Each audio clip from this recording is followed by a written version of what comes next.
Hey guys, welcome back to the channel, and as always, thanks for joining me again. In today's lesson, I'm going to take you through my arrangement of a Muscle Shoals soul classic, Dark End of the Street. We'll start with a triad-based chord melody, something that sounds beautiful unaccompanied, and then we'll look at a simple but emotive and highly effective way of soloing over it, using just a handful of notes from the Major Pentatonic scale, with a couple of little embellishments here and there. Of course, there are many great versions of this tune out there, but my take is very much inspired by the Percy Sledge original. Okay, now let's make a start. As always with my lessons, we'll be pretty methodical in the way that we break this stuff down and look at the underlying harmony, so let's begin with that. So the chord progression for the first phrase: G, D over F sharp, E minor. Now interestingly, there are two ways you can play that. You could also go G, F sharp minor to E minor, which is more loyal to what the Percy Sledge version does. I use both approaches and you'll see what I mean by that, but for the first time round we're certainly going to go with the D over F sharp, which if you think about it is just a nice little passing chord that lives between the G and its relative minor E minor. Sometimes you can do it as simply as this: G over F sharp. So the focal point there is this bass run from G to F sharp down to E, and it's just up to you how far you want to harmonize that passing chord, whether that's harmonizing it partially to a D over F sharp, or like I say in the original, going all the way to harmonizing it as a fully fledged F sharp minor chord. We're in the key of G, by the way. The melody over that.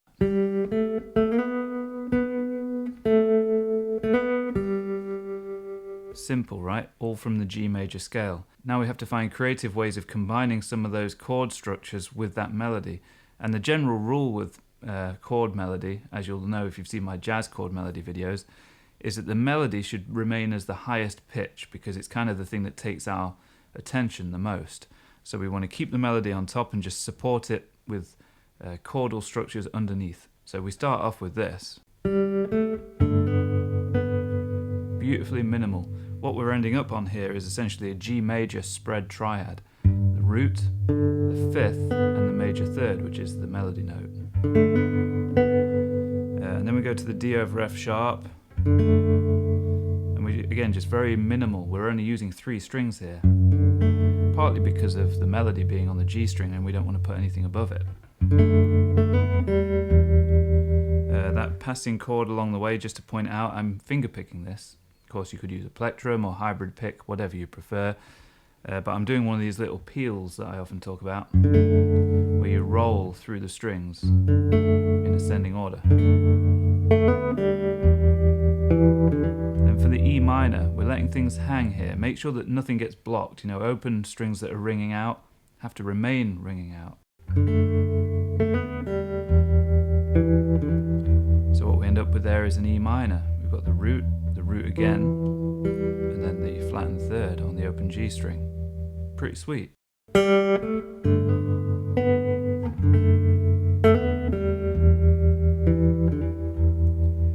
as far as the left hand's concerned, again this is down to your preference. You could use your thumb for the bass notes like I did there,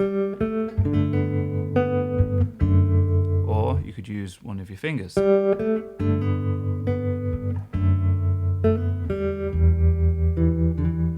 Well, either way.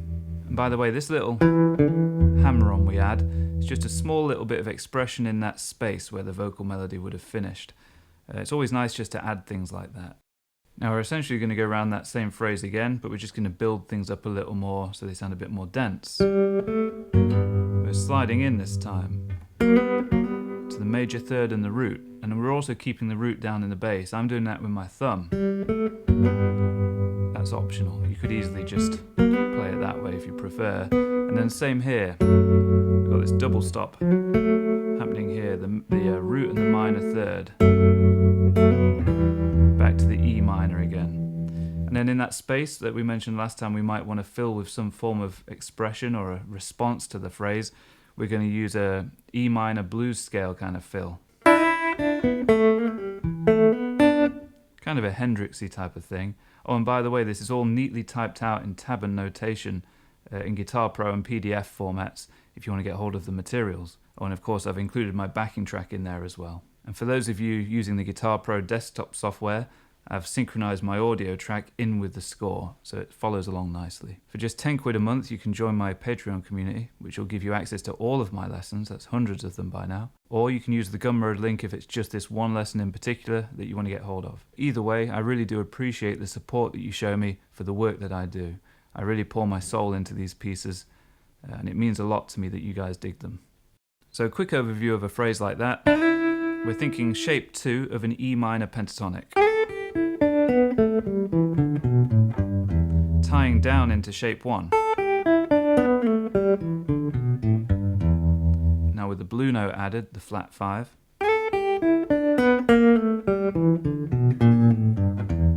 Now we have a fully fledged E minor blues scale. These descending runs tend to sound really good even in a linear scale form like that.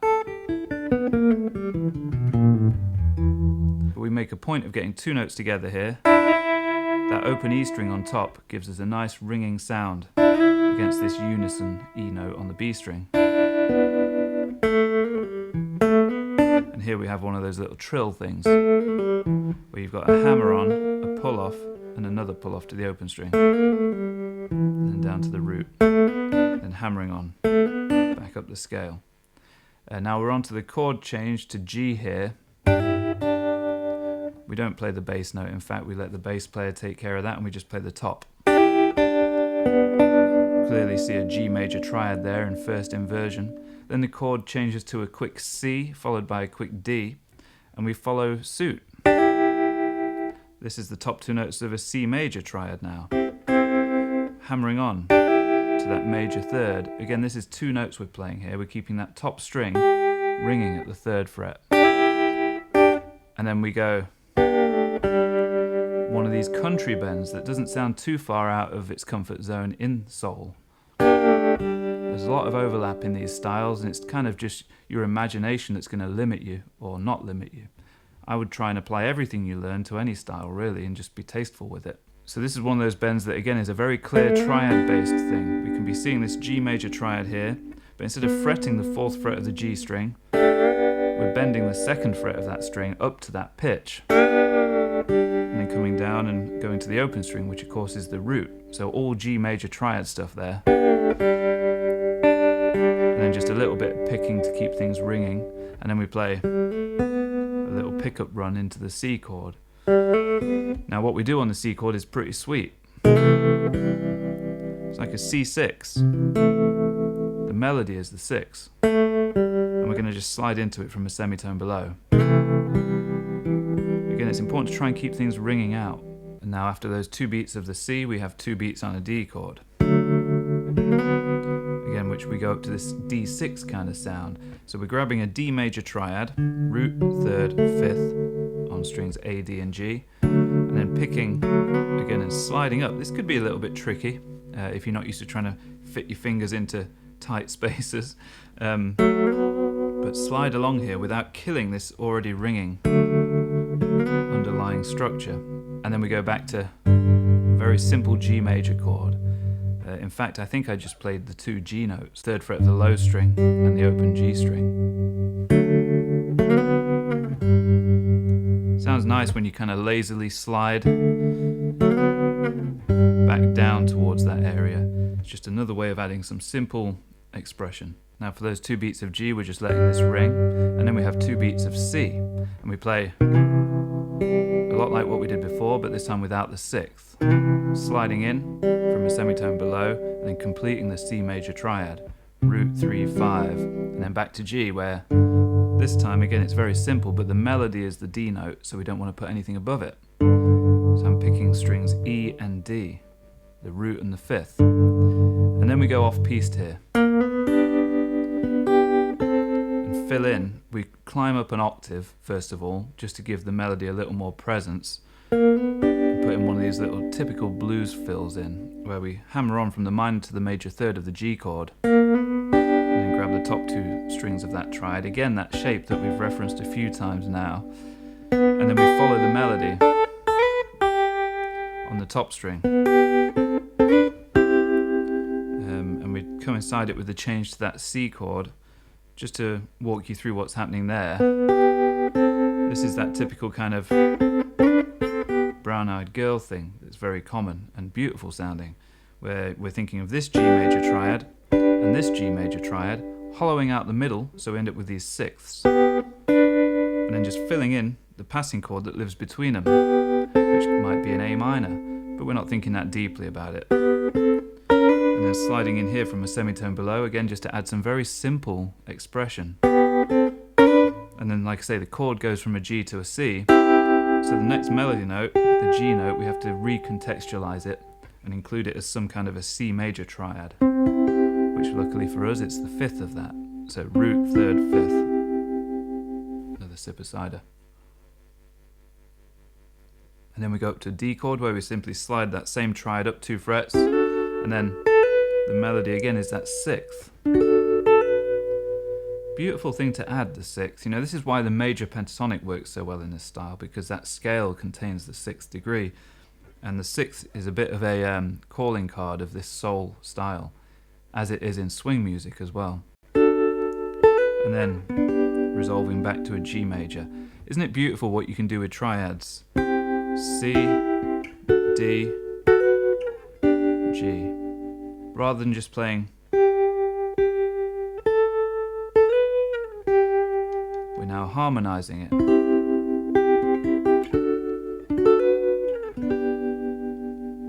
Now that's where the vocal finishes for a moment and a turnaround happens in the rhythm section, and we're just going to fill in over that chord progression with some classic kind of Curtis Mayfield, Cornell Dupree, Jimi Hendrix kind of things, double stops and the like.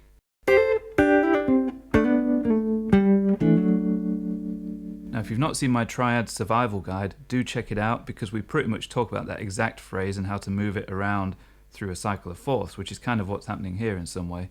We're starting on a C chord, and we play this. Which again, if you can see your C major triad, it all makes a lot of sense. You know, we're starting on notes from the triad, the fifth and the root, hammering onto the sixth while that root stays alive on top, and then hammering into notes from the triad, you know, the third and the fifth, and then going back with a little trill, hammer and a pull, and then the root. By this point, we've ended up with something I talk about a lot, which is one of my favourite sounds.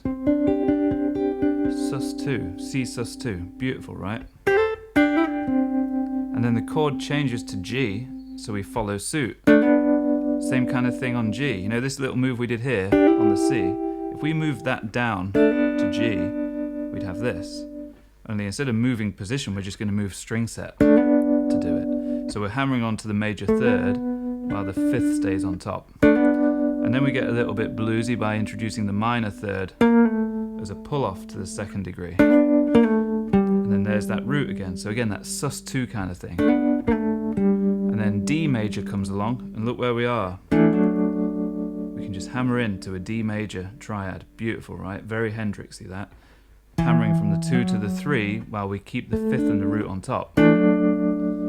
Yay, my engineers arrived. Finally this video might start sounding decent. There you go, there's your treat for your hard work. What a good girl. She's a good girl. Okay, so yeah, that's your very typical kind of soul Hendrix kind of groove. Good thing to work on. Now we're about to go around the whole progression again from the start, only this time we're going to solo over the changes. But before we do that, let me just break down the chord progression that we've been outlining all the way through here, because it's kind of interesting. There's a lot of quick changes back and forth using the 1, the 4 and the 5 mostly. I think I'll play along with my backing track just so it doesn't sound too empty, but I'm going to call the changes out. So we have G, D over F sharp or F sharp minor, E minor.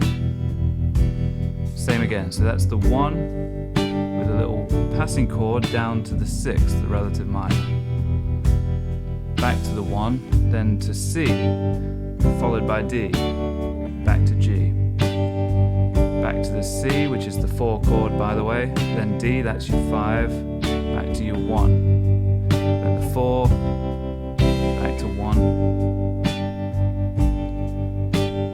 4, 5, 1, 4, 1, 5, and then we go round again.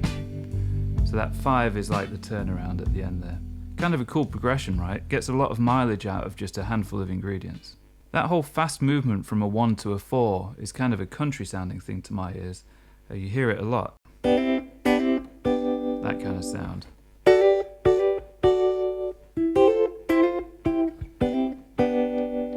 Anyway, let's crack on with the solo. So this is where we want to put our singer's hat on and try and be lyrical with our phrasing. You know, minimal but emotive. That's the name of the game here. So we're mostly going to be using the G major pentatonic. So just to quickly give you an overview of that, or at least the main shapes we'll be using, I like to think of this C shape here as a good starting point. So the root would be played with my pinky, or my little finger if you're British. So that's the 10th fret of the A string, and then you've got frets 7, 9 on the D string, same again on the G, then 8, 10 on the B, and then 7, 10 on the top E, and of course the low E.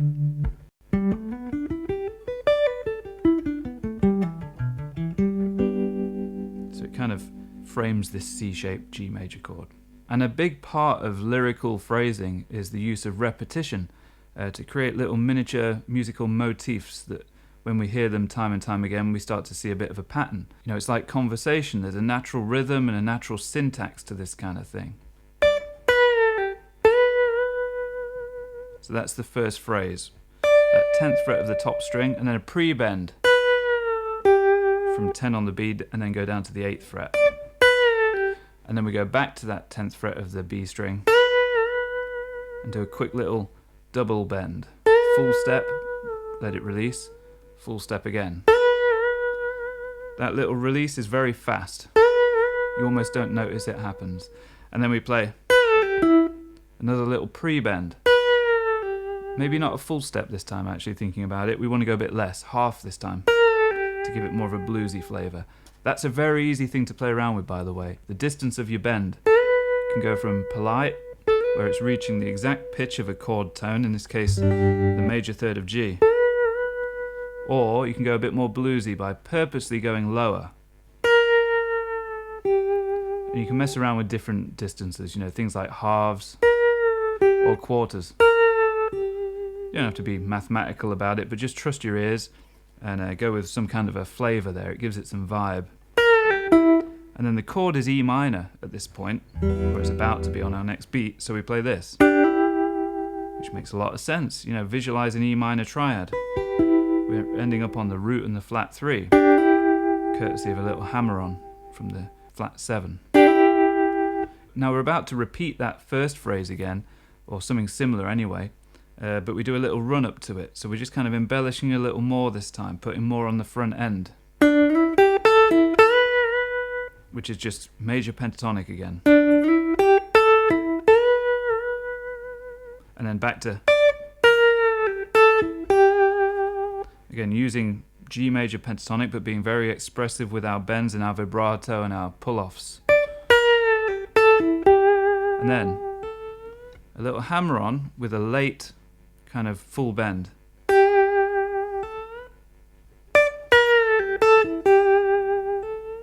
It's important to be very clean with your technique on this stuff, because when we're not using a ton of notes, we're going to really hear our voice as a guitar player come through. So go for good tone, strong muscular sounding notes, lyrical lilting bends, beautiful vibrato. You know, vibrato that comes from the wrist, not this horrible twitchy nervous vibrato, but you know, confident vibrato from the wrist.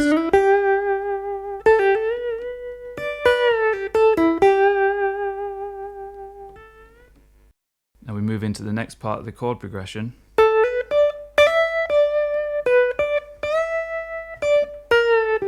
Where we quote the vocal melody, very literally. Rather than using it as a kind of figure to play around with like we did previous, now we're actually quoting the vocal melody.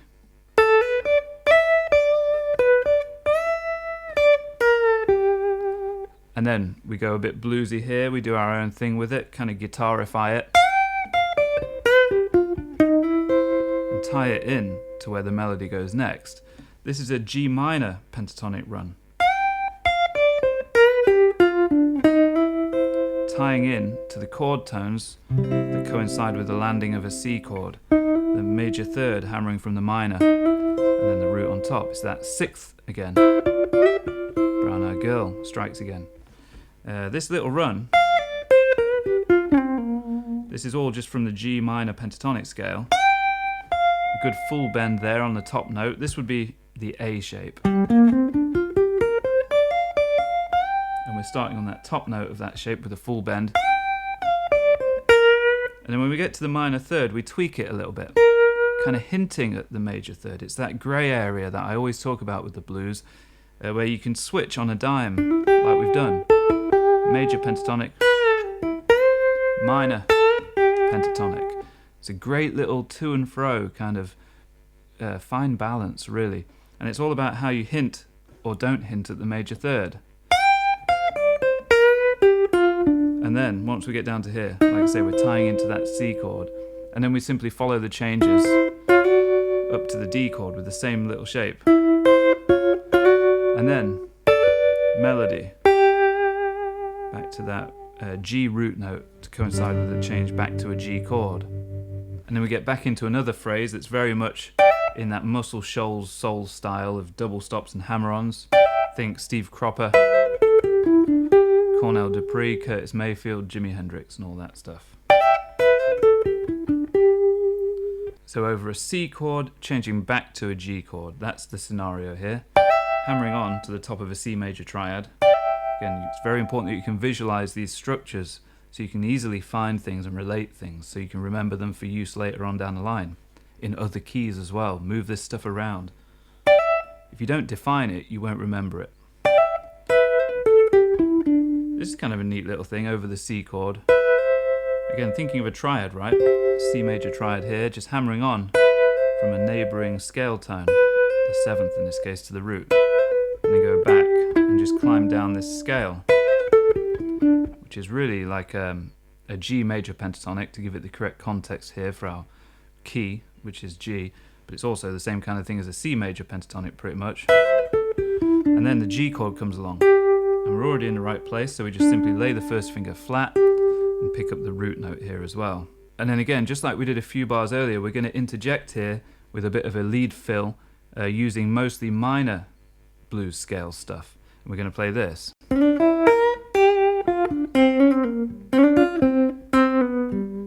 can really hear that pickup back to major at the end there when it comes in, can't you? That major third, that whole sus4 to third to root thing. It's always a really pretty way to finish a phrase. That little pickup run there actually is kind of a mixture of major and minor, because you've got the fifth, then the sixth, which is from the minor pentatonic, but then minor third to the root, but then strictly in the G minor blues scale at this point, and then back to that major third that we just spoke about. And then we finish this with a very common little cadence, which we're going to outline really with just triads. We're going to go 4, 4 minor, 1, which is always a very pretty way to finish a song. Very common, especially in this style. And we're going to play it this way. C major triad, first inversion, string set 3. So that's your major third, your fifth and your root. And then to get it minor, very easy, right? If we understand how these formulas work, if we know where the third is, we know we need to just simply flatten it, and now we have C minor. And then for the G major, we're going to aim for this. We could very simply just do that, of course, but we're going to go fancy with it and do a little hammer-on to give it that bluesy flavour. How do you bluesify something outside of using the blues scale? Well, really, the more authentic way of bluesifying something is to hammer on from the minor to the major third whenever you're going to encounter that third. And then we put the root on top. So you have C, C minor, G. Kind of a nice way to finish, right?